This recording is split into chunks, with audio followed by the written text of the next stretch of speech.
So a couple things that's going on with Iran right now, okay? A couple things that's going on with Iran right now. Trump at one point said they had very good talks with Iran as Islamic Republic ratchets up rhetoric on what's going on there. And then comes out and Trump gives a warning. Rob, go ahead and play the first clip.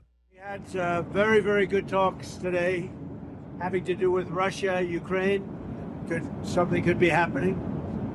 We likewise had very good talks on Iran. Iran looks like it wants to make a deal very badly. We have to see what that deal is. But I think Iran looks like they want to make a deal very badly, as they should. Last time they decided maybe not to do it, but I think they probably feel differently. We'll see what the deal is. It'll be different than last time. And we have a big armada, we have a big fleet heading in that direction. We'll be there pretty soon.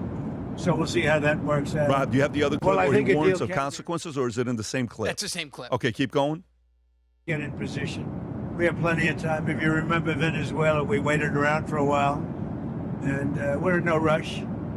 We have, very good talks going with Iran. We have very good talks going with Russia and Ukraine. We're doing a lot of good talking, and I think we had the results today were with Iran. It was a meeting. We're going to meet again early next week, and they want to make a deal. Iran, as they should want to make a deal. They know the consequences if they don't. If they don't make a deal, the consequences are very steep. So we'll see what happens. By the way, so that's being said. So then an Iranian is trying to send a message out to the president to say, don't negotiate with these guys. You know what this guy does to make a point to the president for not making a deal with the IRGC? What is the ultimate thing you can do for protesting, which is... Burned himself alive? This guy, Iranian, takes his own life. What? After urging U.S. president to not make a deal with the regime. Watch this, Vinny. Go. He's not. By the way, you're not going to see it live on the video. Oh, okay. All right. But go ahead, Rob. If you're watching this, then This is from Iran. I'm not around anymore. Oh my God. What? If you don't know, I'm from Iran. And a massacre happened in the past few weeks by our government, which is more like the bandits group. More than 40,000 people died, killed, massacred. More than Russia and Ukraine war, and more than Israel and Palestine war. I want to make this video to send a message to America and to the West in general. Tomorrow, on Friday, President Trump is going to make a deal with this regime. I mean, he told us to keep protesting, and we did it. We trust him. To make a deal with this regime is to betray all those people who died. So, please, I beg you, do whatever you can to stop this deal. I mean, many people say that we should take matters in our own hand, but how can you fight people with guns? I mean, it's not just the government. The government itself hired terrorist groups, Muslim terrorist groups, to kill people. And we still don't know what they did with the bodies.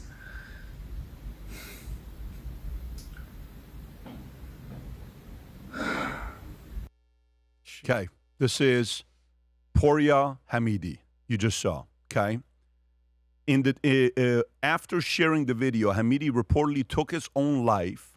According to the Iranian opposition news outlet, more than 40,000 people have been killed, died, massacred, more than the Russia-Ukraine war and more than the Israel-Palestine war, which he mentioned. In a 10-minute video, which was done in English, to make a deal with the regime to betray all those people who died. He's making that message. I tweeted something a few days ago about this. And here's what the reality is. Rob, if you want to go to it about Iran, I think it's called a little bit lower. You should find it right there. Right there. Okay. Iran has zero intentions of negotiating. Here's their playbook. 1, stall until domestic protests fade and regime stabilizes. 2, stall until Trump is out. 3, quietly continue advancing its nuclear program. Delay isn't diplomacy, it's strategy. Never trust the IRGC. Ever. Never trust the IRGC. This is what's going on right now, and the reality of it is, if they do a deal, these guys are just sitting there saying, listen, say whatever you want to them, we're not going to do anything. Baba, begu chi mikhad. Begu mikhad, deal bekonim, deal bokon. That's what they're saying behind closed doors. And make the deal happen, who cares? Give it to them. And then we're going to do everything behind closed doors. It's not like they can come and find out what we're working on. They're not going to find out nothing like that.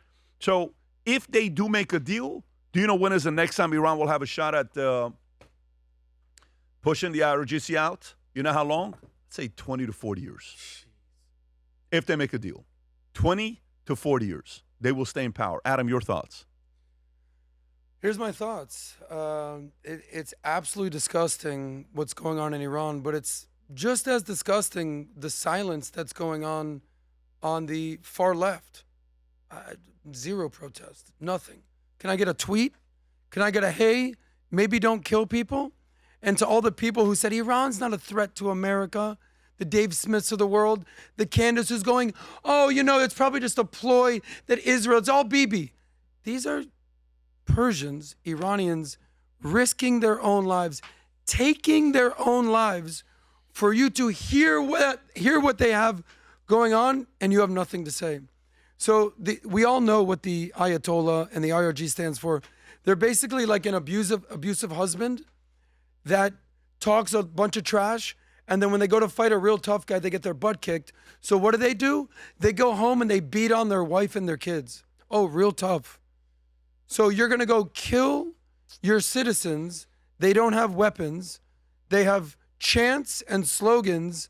And when they speak out, you go and murder your own people, not by the hundreds, not by the thousands, by the tens of thousands. And then you have the nerve as the abusive husband to criticize your neighbor, the good guy, because he didn't keep his lawn clean. This is hypocrisy of the highest level. And we all understand that if anything's going to happen, way more lives are going to be lost to this disgusting regime.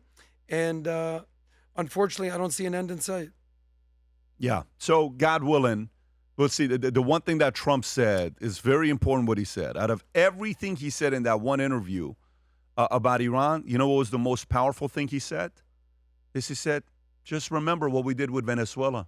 Took a while. We have time. We have a lot of time. You know, we'll see. We'll see what's going to happen. What is he trying to say?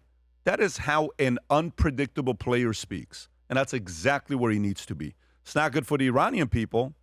Not for the Iranian people that are going through it, that are getting killed on a daily basis. It's not good for them.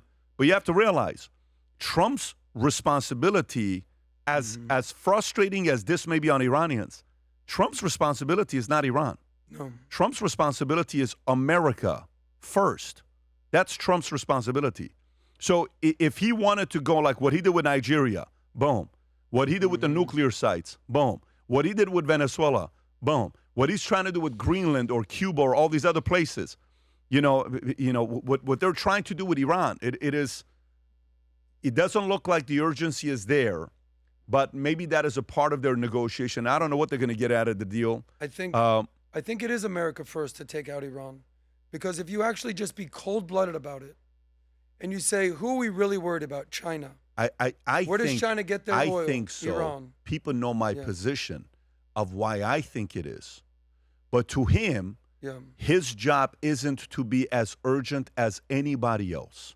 That's true. There are people, if you're Iranian, where does America lie in your priority of countries? Not one.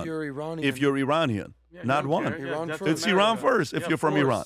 If you live in Israel, what is number one? Israel first. If you live in Nigeria, what is it first? You should be a nationalist. It should be your national. Yeah. You should be a nationalist. Unfortunately, we have a lot of people in America who hate America, though. Yeah, well, you know, it is what it is. By the way, Pat, that kid, I don't know if you caught the last 10 seconds of what he said. Is it possible to play that again? This to me is what the Iranian regime is.